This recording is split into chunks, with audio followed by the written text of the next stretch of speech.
সন্ধ্যা দিয়ে 8:30টা বিরাট স্তব্ধ মনে হচ্ছে কেন? শালার আওয়াজ শুনতে পাচ্ছি না কেন ঢাক সারার আওয়াজ শুনতে পাচ্ছি না? কেন বাজিদের তোমাদের শব্দ শুনতে পাচ্ছি না? চলুন দপ্তর মন্ত্রী বসা। আমার অপরাধ নেবেন না তোমরা।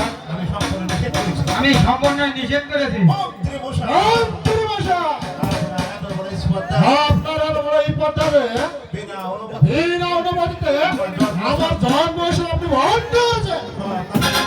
প্রয়োজন থাকে না সব কাজের অনুমতি নেবার প্রয়োজন থাকে না তোমরা। কারণ আমি এই রাজ্যের মন্ত্রী।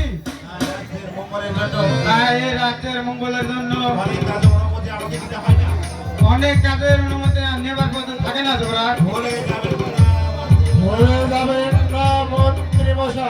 আপনি আমার আপনি আমার বিরুদ্ধে ভাবতে কর্মচারী। কর্মচারী বলে তাই এটা বন্ধ করতে বাধ্য হয়েছি তোমরা। এত বড় স্পর্ধা এত বড় এই পথা। ঝড়া বৃষ্টি আর খরায় প্রজারা ঘরে ফসল তুলতে পারছে না। এই কঠিন দুর্ভিক্ষের ফলে হাজার হাজার প্রজাদের পেটে নেই ভাত, নেই কাপড়। এই পরিস্থিতির মাঝেও আপনার উৎসব আয়োজন করা মোটেই উচিত হয়নি তোমরা।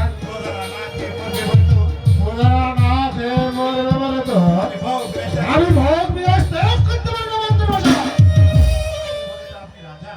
প্রজারা আছে বলেই তো তুমি দাদা। তাই এই দেশের দুর্দিনে আপনার ভোগ বিলাসে গা ভাসিয়ে দিলে চলবে না তোমরা। তাহলে প্রজারা হয়তো বিদ্রোহ ঘোষণা করবে। এই বিদ্রোহ কেমন করে দমন করতে হবে সে কৌশল আমার জাহাজে আছে মন্ত্রী বসা।